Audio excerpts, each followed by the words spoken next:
Hello everyone, welcome to free study G K. आज हम Lucent सामान्य ज्ञान ज्योग्राफी का पार्ट 4 देखेंगे। पार्ट 1, 2 और 3 को हम देख चुके हैं, जो कि प्लेलिस्ट में आप चाहे तो जाके देख सकते हैं। तो चलिए फ्रेंड्स स्टार्ट करते हैं ज्योग्राफी का पार्ट 4। नोट यदि अक्षांश समांतरों को 1 डिग्री के अंतराल पर खींचते हैं तो उत्तरी एवं दक्षिणी दोनों गोलार्धों में 89 अक्षांश समांतर होंगे।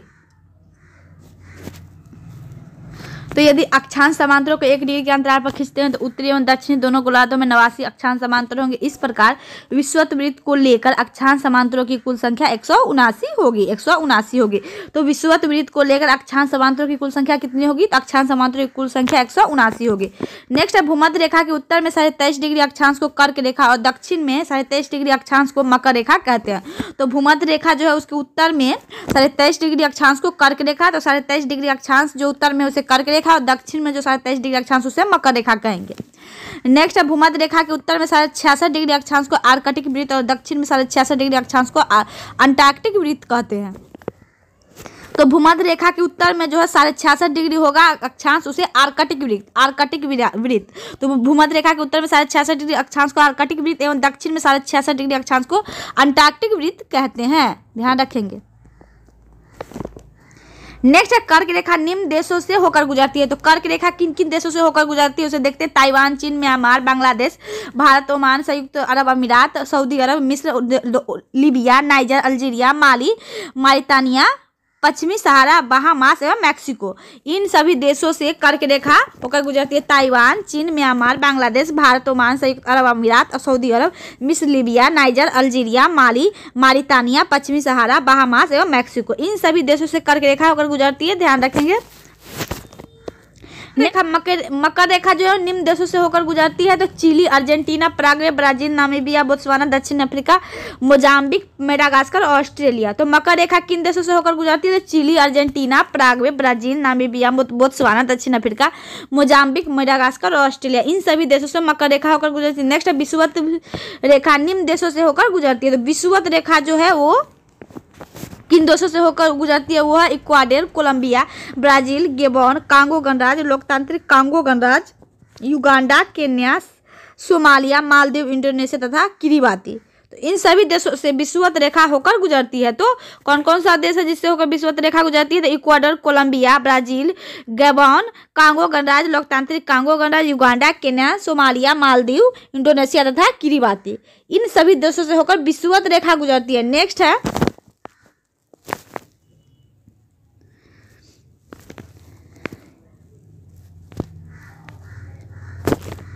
देशांतर को देखते हैं। ग्रीनविच रेखा से किसी स्थान को कोणात्मक दूरी को उस स्थान का देशांतर कहते हैं। तो ग्रीनविच रेखा के किसी स्थान को कोणात्मक दूरी को, तो ग्रीनविच रेखा के किसी स्थान की कोणात्मक दूरी को उस स्थान का देशांतर कहते हैं, अथवा उत्तरी तथा दक्षिण ध्रुव को मिलाने वाली काल्पनिक रेखा को देशांतर रेखा कहते हैं। देशांतर रेखाओं की लंबाई बराबर होती है, ये रेखाएं समानांतर नहीं होती है। ये रेखा उत्तर तथा दक्षिण ध्रुव पर एक बिंदु पर मिल जाती है। ध्रुवों से विषुवत रेखा की ओर बढ़ने पर देशांतरों के बीच की दूरी बढ़ती जाती है तथा विषुवत रेखा पर इसके बीच की दूरी अधिकतम 111.32 किलोमीटर होती है। देशांतर रेखाओं को एक समान होने के कारण इसकी गणना में कठिनाई थी, इसलिए सभी देशों में सर्वसम्मति से यह निश्चित किया गया कि ग्रीनविच वेधशाला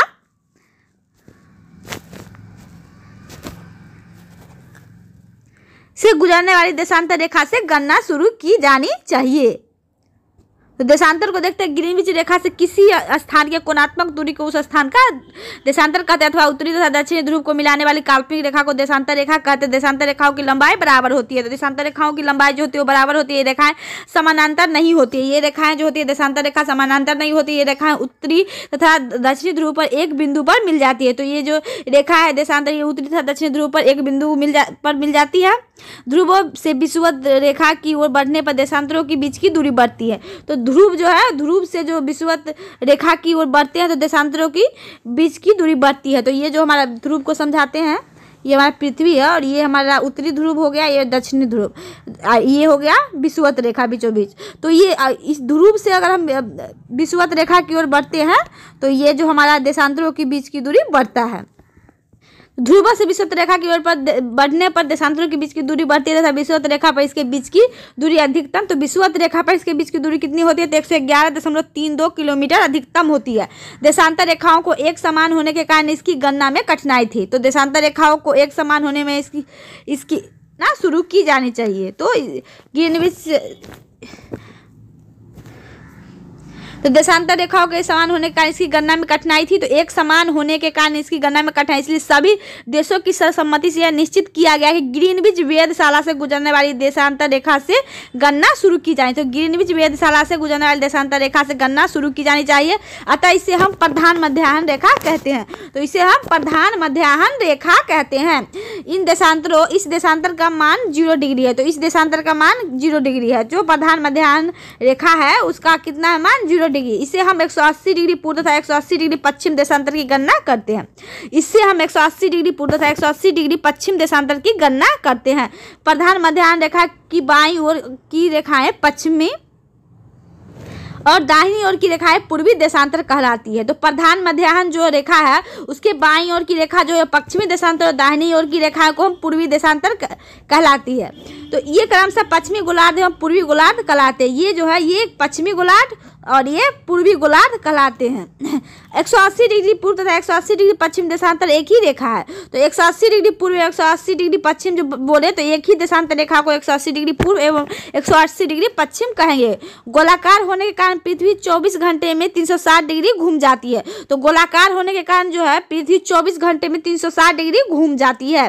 अतः 1 डिग्री देशांतर की दूरी करने में पृथ्वी को 4 मिनट का समय लगता है। नेक्स्ट है देशांतर के आधार पर ही किसी स्थान का समय ज्ञात किया जाता है। तो देशांतर के आधार पर ही किसी स्थान का समय ज्ञात किया जाता है। दो देशांतर रेखाओं के बीच की दूरी गोरे नाम से जानी जाती है। देशांतर के आधार पर ही किसी स्थान का समय ज्ञात किया जाता है। तो देशांतर के आधार पर ही किसी स्थान का समय ज्ञात किया जाता है। दो देशांतर रेखाओं के बीच की दूरी गोरे नाम से जानी जाती है। 0 अंश अक्षांश में 0 अंश देशांतर अटलांटिक महासागर में काटती है। तो 0 अंश अक्षांश और 0 अंश देशांतर अटलांटिक महासागर में काटती है। ध्यान रखेंगे 0 अंश अक्षांश जो है और 0 अंश देशांतर है। जो 0 अंश अक्षांश एवं 0 अंश देशांतर जो है वो अटलांटिक महासागर में काटती है। ध्यान रखेंगे कहाँ काटती है? तो अटलांटिक महासागर में, अटलांटिक महासागर में काटती है। नोट है मानचित्र एवं गोलों पर पाई जाने वाली प्रतिच्छेद रेखाओं को भौगोलिक रेखाजाल कहते हैं। तो मानचित्र एवं गोलों पर पाई जाने वाली प्रतिच्छेद रेखाओं को भौगोलिक रेखाजाल कहते हैं। भौगोलिक रेखाजाल का तो मानचित्र एवं गोलों पर पाए जाने प्रतिच्छेद रेखाओं को भौगोलिक रेखाजाल कहते हैं। नेक्स्ट है संक्रांति। सूर्य के उत्तरायण और दक्षिणायन की सीमा को संक्रांति कहते हैं। संक्रांति है जो उसको हम किसको कहते हैं? सूर्य के उत्तरायण दक्षिणायन की सीमा को सूर्य के उत्तरायण एवं दक्षिणायन की सीमा को संक्रांति कहते हैं। संक्रांति किसको कहते हैं? तो सूर्य के उत्तरायण एवं दक्षिणायन की सीमा को। नेक्स्ट है कर्क संक्रांति। कर्क संक्रांति क्या होती है?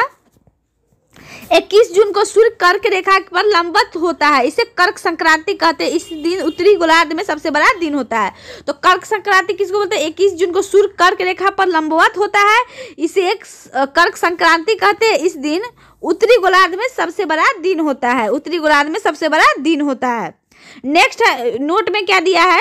नॉर्वे में अर्धरात्रि के समय सूर्य 21 जून को दिखाई पड़ता है। तो नॉर्वे जो है उसमें अर्धरात्रि के समय सूर्य 21 जून को दिखाई पड़ता है। तो नॉर्वे में अर्धरात्रि के समय सूर्य 21 जून को दिखाई पड़ता है। नेक्स्ट है मकर संक्रांति। तो मकर संक्रांति जो है वो 22 दिसंबर को सूर्य मकर रेखा पर लंबवत होता है। तो 22 दिसंबर को सूर्य जो है मकर रेखा पर लंबवत होता है। इसे मकर संक्रांति कहते हैं। इसे मकर संक्रांति कहते हैं। 22 दिसंबर को सूर्य जो है मकर रेखा पर लंबवत होता है। 22 दिसंबर को सूर्य मकर रेखा पर लंबवत होता है और 21 जून को सूर्य कर्क रेखा पर लंबवत होता है। 22 दिसंबर को सूर्य जो मकर रेखा पर लंबवत होता है, इसे मकर संक्रांति कहते हैं। इसी दिन दक्षिणी गोलार्ध में सबसे बड़ा दिन होता है। सबसे बड़ा दिन होता है दक्षिणी गोलार्ध में। नेक्स्ट है विषुव। विषुव क्या है? तो यह पृथ्वी का वह स्थिति है जब सूर्य की किरणें विषुवत रेखा पर लंबवत पड़ती है और सर्वत्र दिन एवं रात बराबर होती है। तो विषुव क्या है? तो यह पृथ्वी का वह स्थिति है जब सूर्य की किरणें विषुवत रेखा पर लंबवत पड़ती है। तो सूर्य की किरणें जो है विषुवत रेखा पर लंबवत पड़ती है और सर्वत्र दिन एवं रात बराबर होते हैं। तो विषुव जो जब होती है तो विषुवत जो है वो पृथ्वी पर वह स्थित है जब सूर्य की किरणें विषुवत रेखा पर लंबवत पड़ती है और सर्वत्र दिन एवं रात बराबर होते हैं।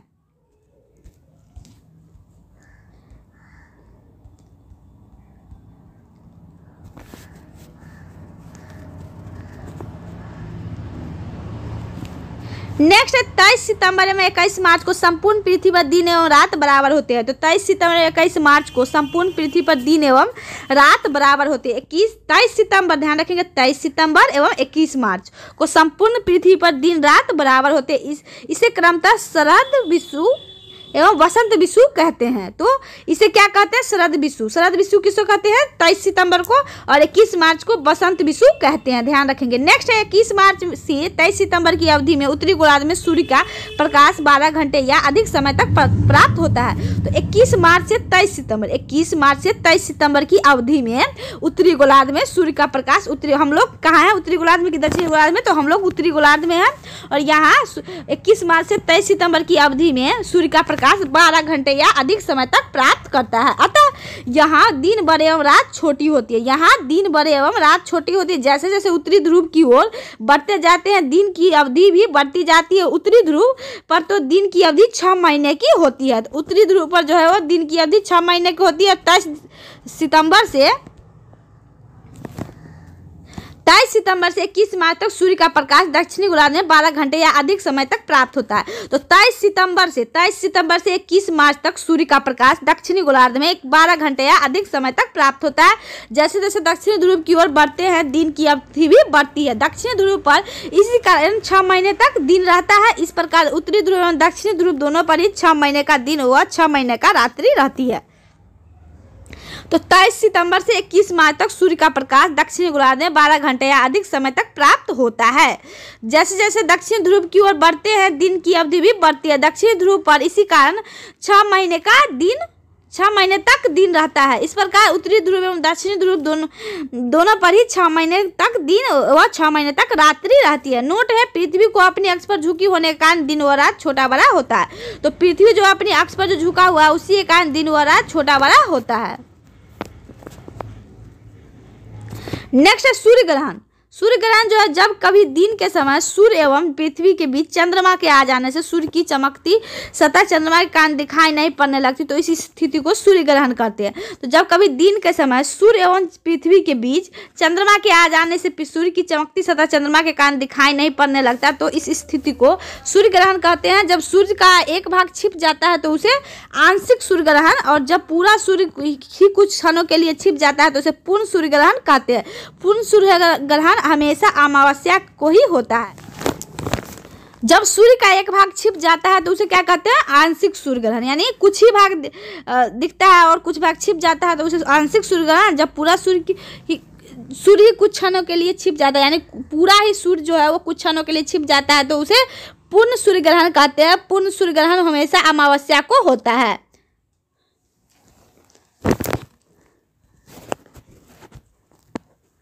नेक्स्ट है चंद्र ग्रहण। चंद्र ग्रहण क्या है? तो यह जब सूर्य और चंद्रमा के बीच पृथ्वी आ जाती है, तो जब सूर्य एवं चंद्रमा के बीच पृथ्वी आ जाती है तो सूर्य की पूरी रोशनी चंद्रमा पर नहीं पड़ती है।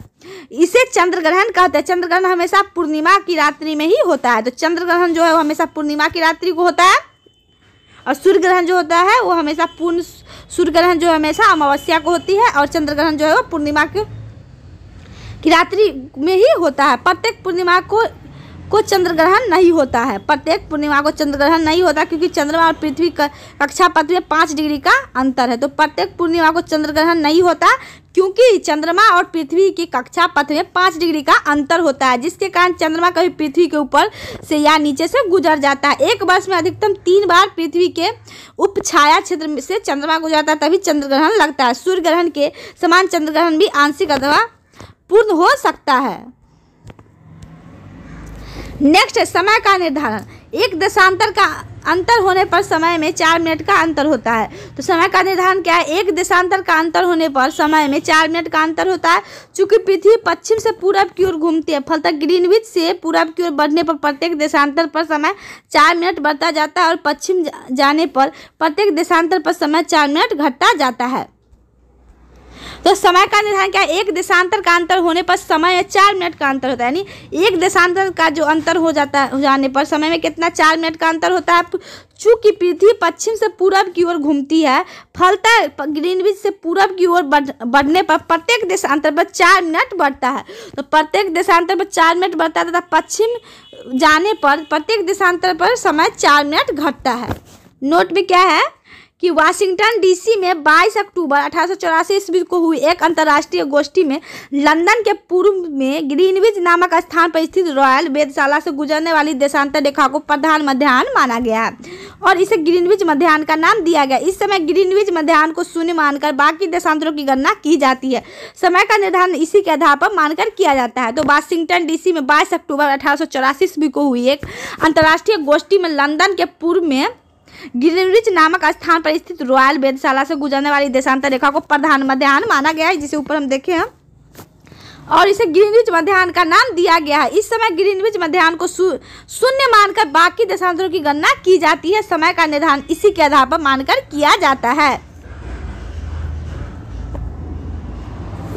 नेक्स्ट है अंतर्राष्ट्रीय तिथि रेखा। अंतर्राष्ट्रीय तिथि रेखा क्या है, देखते हैं। 180 डिग्री देशांतर को अंतर्राष्ट्रीय तिथि रेखा कहा जाता है। तो 180 डिग्री देशांतर को हम अंतर्राष्ट्रीय तिथि रेखा कहते हैं क्योंकि इस रेखा के दोनों ओर तिथियों में एक दिन का अंतर होता है। ग्रीनविच देशांतर तथा 180 डिग्री देशांतर के बीच 24 घंटे का अंतर होता है। 0 से 180 डिग्री पूर्व की ओर जाने पर 12 घंटे की अवधि लगती है। यह ग्रीनविच समय से 12 घंटे आगे होता है। इस प्रकार 0 से 180 डिग्री पश्चिम की ओर जाने पर ग्रीनविच समय से 12 घंटे पीछे का समय मिलता है। तो अंतर्राष्ट्रीय तिथि रेखा 180 डिग्री देशांतर को अंतर्राष्ट्रीय तिथि रेखा कहा जाता है क्योंकि इस रेखा के दोनों ओर तिथियों में एक दिन का अंतर होता है। ग्रीनविच देशांतर तथा 180 डिग्री देशांतर के बीच 24 घंटे का अंतर होता है। 0 से 180 डिग्री पूर्व की ओर जाने पर 12 घंटे की अवधि लगती है। यह ग्रीनविच समय से 12 घंटे आगे होता है।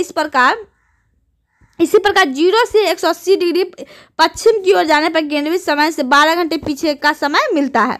यही कारण है कि 180 डिग्री पूर्व एवं पश्चिम देशांतर में कुल 24 घंटे अर्थात एक दिन रात का अंतर होता है। उदाहरण के लिए यदि ग्रीनविच पर बृहस्पतिवार और 25 सितंबर 2003 ईस्वी को दोपहर के 12 बजे हो तो 180 डिग्री पूर्वी देशांतर पर 25 सितंबर 2003 ईस्वी की मध्यरात्रि होगी, जबकि 180 डिग्री पश्चिमी देशांतर 24 सितंबर 2003 की मध्यरात्रि होगी।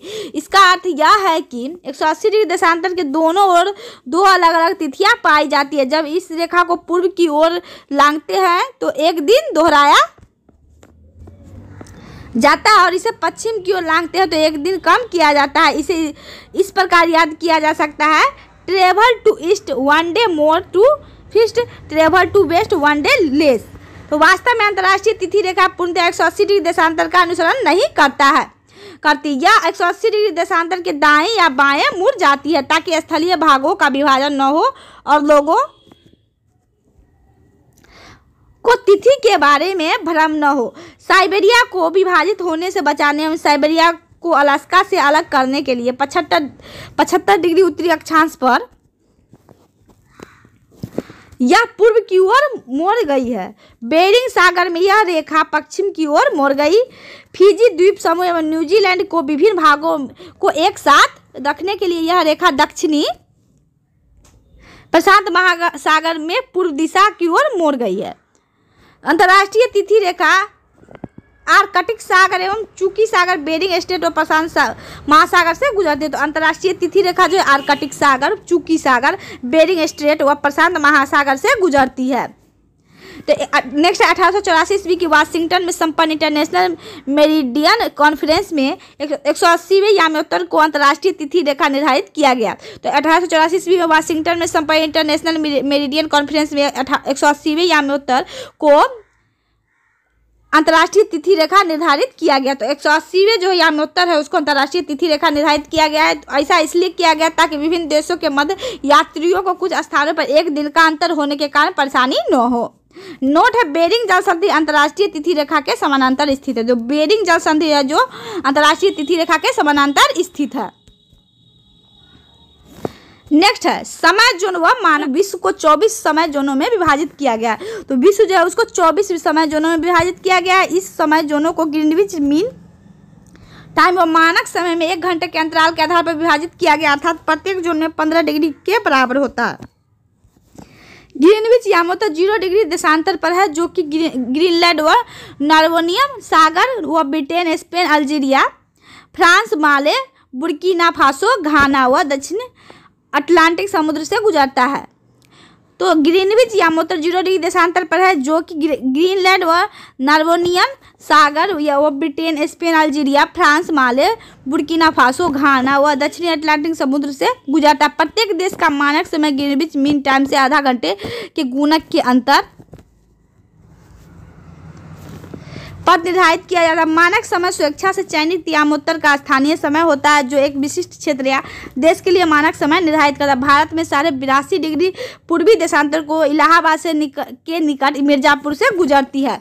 तो जो एक विशिष्ट क्षेत्र है देश के लिए मानक समय निर्धारित करता है, भारत में क्या है, तो 82.5 डिग्री जो पूर्वी देशांतर है वो इलाहाबाद के निकट, तो इलाहाबाद के निकट मिर्जापुर से गुजरती है के समय के मानक समय माना गया है। तो उसी के मानक समय को भारत में माना गया है 82.5 डिग्री को।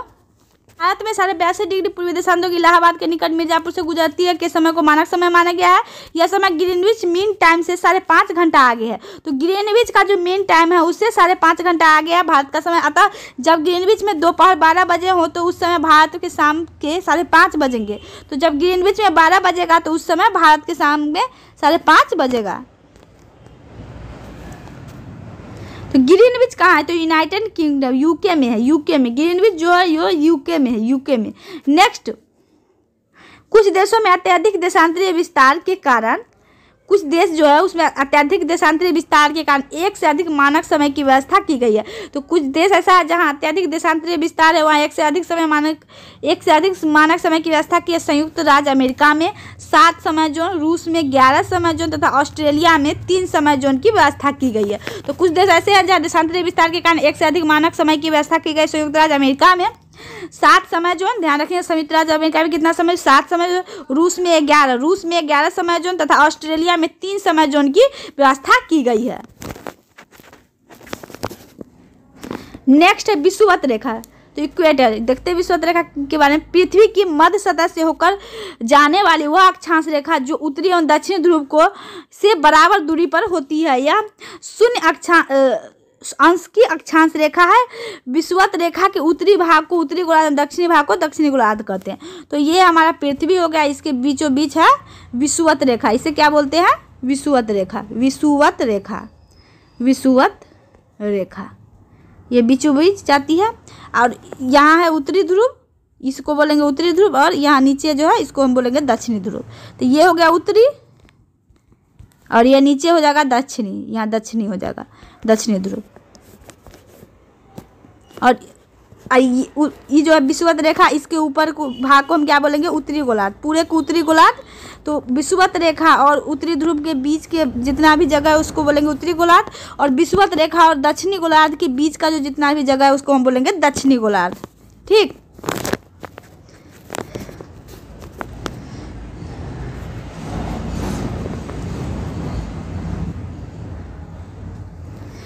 नेक्स्ट क्या है, कटिबंध जोन। देखते हैं प्रत्येक गोलार्ध को ताप के आधार पर कई भागों में बांटा गया है। तो प्रत्येक गोलार्ध जो है को, यानी उत्तरी गोलार्ध दक्षिणी गोलार्ध को ताप के आधार पर कई भागों में बांटा गया। इन भागों को कटिबंध कहते हैं, यानी इसको जोन कहते हैं। इनको ताप के आधार पर कई भागों में बांटा, इसे कटिबंध कहते हैं। ये निम्न है, तो उष्ण कटिबंध, उष्ण तो ट्रॉपिकल जोन, तो ट्रॉपिकल जोन उष्ण कटिबंध देखते हैं। तो विषुवत रेखा से 30 डिग्री उत्तर एवं 30 डिग्री दक्षिण का भाग यहाँ वर्ष में 2 बार सूर्य शीर्ष पर चमकता है। इस भाग का मौसम सदैव गर्म रहता है। तो उष्ण कटिबंध, तो उष्ण कटिबंध क्या है, तो विषुवत रेखा से 30 डिग्री उत्तर और 30 डिग्री दक्षिण का भाग जो है यहाँ वर्ष में 2 बार सूर्य की शीर्ष पर चमकता है। इस भाग का मौसम सदैव गर्म रहता है। तो देखते हैं उष्ण कटिबंध क्या है। तो ये हमारा पृथ्वी हो गया, बीचों बीच हो गया ये विषुवत रेखा हो गया, और ऊपर होगा 30 डिग्री अक्षांश ये और 30 डिग्री अक्षांश ये। तो 30 डिग्री अक्षांश नीचे ये रेखा हो गया 30 डिग्री अक्षांश, और ऊपर 30 डिग्री अक्षांश ये हो गया, और बीच का जितना भी क्षेत्र है ये हो गया उष्ण कटिबंध। यानी ये हो गया विषुवत रेखा के ऊपर का 30 डिग्री और नीचे का। तो उत्तर का जो 30 डिग्री हुआ, दक्षिण का 30 डिग्री, उसके बीच का जितना भी जगह उसको क्या बोलेंगे, उष्ण कटिबंध, ट्रॉपिकल जोन। ये हो गया ट्रॉपिकल जोन। ऊपर उत्तर 30 डिग्री और दक्षिण 30 डिग्री के बीच का जगह ट्रॉपिकल जोन हो गया। ठीक, समझ में आया होगा। नेक्स्ट है उपोष्ण कटिबंध। उपोष्ण कटिबंध क्या है? तो सब ट्रॉपिकल जोन को देखते हैं 30 से 45। तो 30 से 45 उत्तरी एवं दक्षिणी अक्षांशों के बीच स्थित क्षेत्र जहां कुछ महीने ताप अधिक और कुछ महीने ताप कम रहता है। तो उस उपोष्ण कटिबंध क्या है? 30 से 45 उत्तरी एवं दक्षिणी अक्षांशों के बीच स्थित क्षेत्र जहाँ कुछ महीने ताप अधिक और कुछ महीने ताप कम रहता है, उसको उस उपोष्ण कटिबंध। ये देखिए यहाँ पृथ्वी पर समझते हैं उपोष्ण कटिबंध को कैसे। तो ये हमारा पृथ्वी होगा, उसके बीच के बीचों बीच हो गया विषुवत रेखा। तो विषुवत रेखा हो गया, ये विषुवत रेखा, ध्यान रखेंगे, ये विषुवत रेखा हो गया। और इसके ऊपर 30 डिग्री और नीचे 30 डिग्री के बीच का क्या होगा?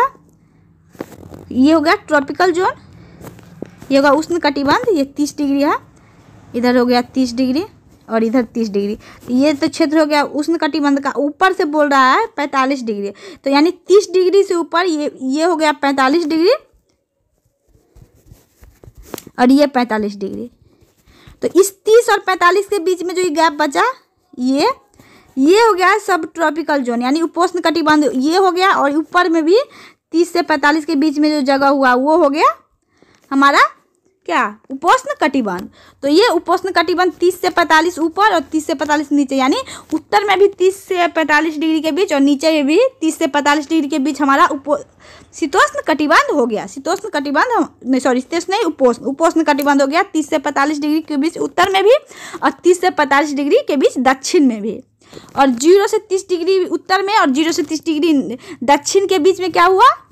उष्ण कटिबंध। और ये उपोष्ण कटिबंध 30 से 45 के बीच में, ठीक है, समझ। उष्ण कटिबंध है, देखते हैं शीतोष्ण कटिबंध क्या। शीतोष्ण कटिबंध 45 से 66 उत्तरी एवं दक्षिणी अक्षांशों के बीच का क्षेत्र, जो जहां सूर्य सिर के ऊपर कभी नहीं चमकता। ये सिर के ऊपर नहीं चमकता बल्कि उसकी किरणें तिरछी होती, अतः यहाँ ताप हमेशा कम रहता है। तो शीतोष्ण कटिबंध में है 45 से 66 उत्तरी एवं दक्षिणी अक्षांशों। तो ये 45 से 66 बोल रहा है, तो ये हमारा हो गया विषुवत रेखा और ये 30 वाला हो गया दोनों तरफ। उसके बाद ये 45 हो गया और उसके बाद बोल रहा है 45 से 66। तो 45 से 66 में जो ये हो गया क्षेत्र, ये है 45 और ये हो गया 66। तो 45 से 66 का बीच उत्तर में और 45 से 66 के बीच दक्षिण में जो होगा वो शीतोष्ण कटिबंध का क्षेत्र होगा। नेक्स्ट है ध्रुवीय कटिबंध। ध्रुवीय पोलर जोन क्या है देखते हैं, 66 से 90। तो 66 से 90 के मध्य स्थित क्षेत्र जहां ताप अत्यंत ही कम रहता है, जिसके फलस्वरूप वहां हमेशा बर्फ जमी रहती है। तो 66 से 90 के मध्य स्थित क्षेत्र जहां ताप अत्यंत ही कम रहता है, जिसके फलस्वरूप वहां हमेशा बर्फ जमी रहती है।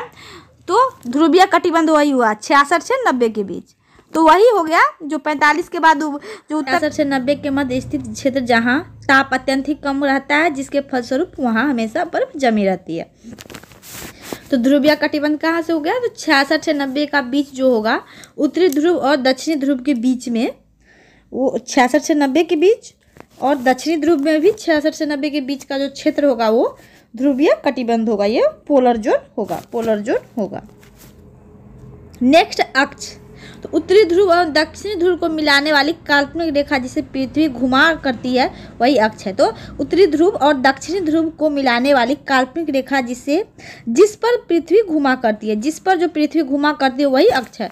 तो उत्तरी ध्रुव और दक्षिणी ध्रुव को मिलाने वाली काल्पनिक रेखा जिस पर पृथ्वी घुमा करती है अक्ष है। नेक्स्ट है ध्रुव। ध्रुव क्या है? तो पृथ्वी पर वे दो बिंदु है जिनसे होकर काल्पनिक अक्ष गुजरता है। तो काल्पनिक अक्ष गुजरता है वही ध्रुव है। तो पृथ्वी पर वे दो बिंदु जिनसे होकर काल्पनिक अक्ष गुजरता है। ध्रुव पृथ्वी पर वे दो बिंदु जिनसे होकर काल्पनिक अक्ष गुजरता है।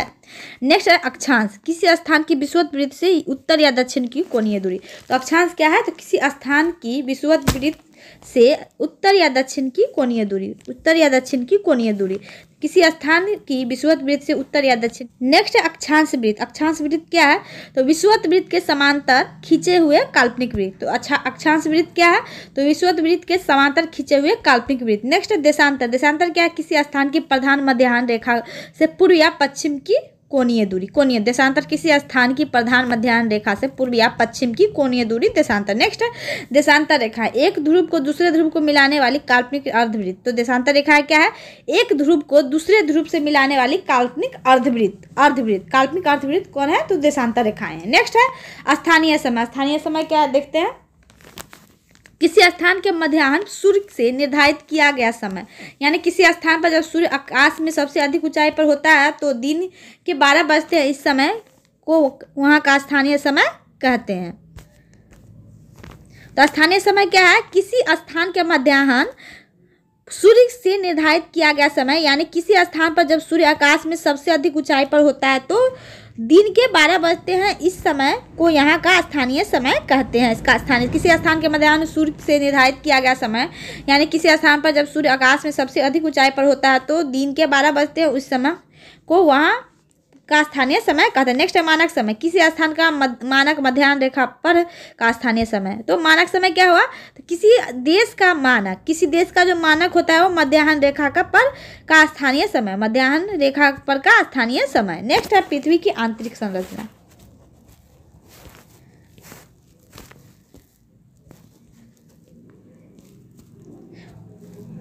तो पृथ्वी की आंतरिक संरचना को देखते हैं क्या है। पृथ्वी की आंतरिक संरचना के संबंध में वैज्ञानिकों में मतभेद है। तो ये जो पृथ्वी की आंतरिक संरचना है उसके संबंध में जो वैज्ञानिक लोग हैं उन सब में मतभेद है। भूगर्भ में पाई जाने वाली परतों की मोटाई, घनत्व, तापमान, भार एवं वहां पाए जाने वाले पदार्थों की प्रकृति पर अभी पूर्ण सहमति नहीं हो पाई है। तो उस पर जो है सहमति नहीं हो पाई है।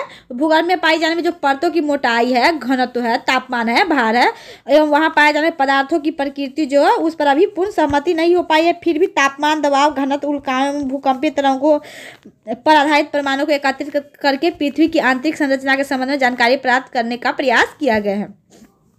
तो फिर भी जो है वो तापमान, दबाव, घनत्व, उल्काओं एवं भूकंपीय तरंगों, तो भूकंपीय तरंग जो थे वो पर आधारित परमाणु, इन सब पर जो तापमान, दबाव, घनत्व, उल्काओं, भूकंपीय तरंग है उन पर आधारित परमाणु को एकत्रित करके पृथ्वी की आंतरिक संरचना के संबंध में जानकारी प्राप्त करने के प्रयास किए गए हैं।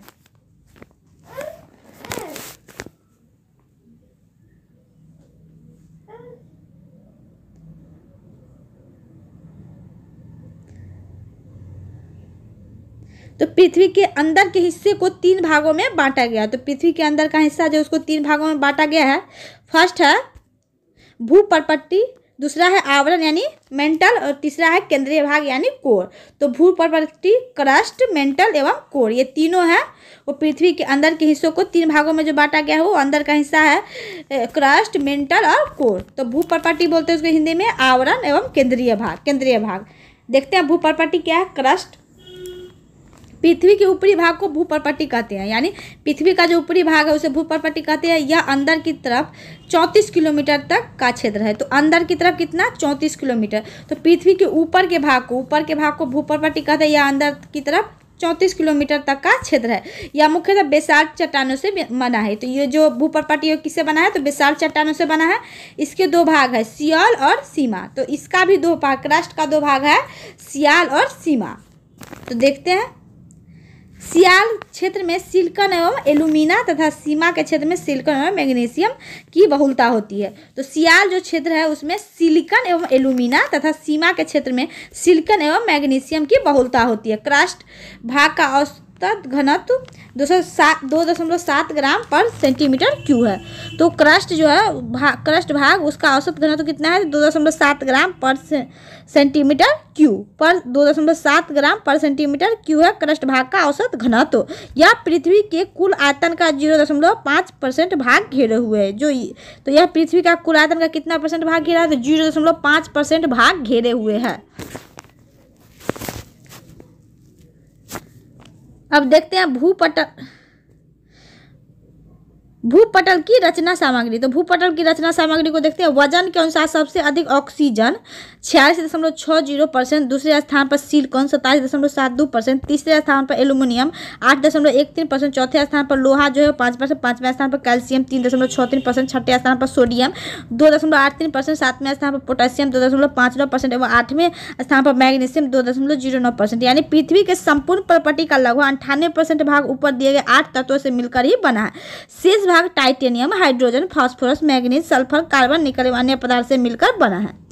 तो भूपटल की रचना सामग्री में क्या है, तो रचना सामग्री में वजन के अनुसार सबसे अधिक जो है वो ऑक्सीजन है, वजन के अनुसार सबसे अधिक ऑक्सीजन, दूसरे स्थान पर सिलिकॉन, तीसरे स्थान पर एल्यूमिनियम, चौथे स्थान पर लोहा, पांचवें स्थान पर कैल्शियम, छठे स्थान पर सोडियम, सातवें स्थान पर पोटेशियम, आठवें स्थान पर मैग्नीशियम। यानी पृथ्वी के संपूर्ण प्रॉपर्टी का लगभग 98% भाग ऊपर दिए गए हैं 8 तत्वों से मिलकर ही बना है। तो 98% भाग जो है वो दिए गए 8 तत्वों से मिलकर ही बना है। तो 98% ही इन 8 तत्वों से मिलकर बना हुआ है, और जो शेष भाग है 98 के बाद 2% जो बना वो बचा, वो titanium, hydrogen, phosphorus, manganese, sulphur, carbon, निकल व अन्य पदार्थों से मिलकर बना है, ये 2% भाग।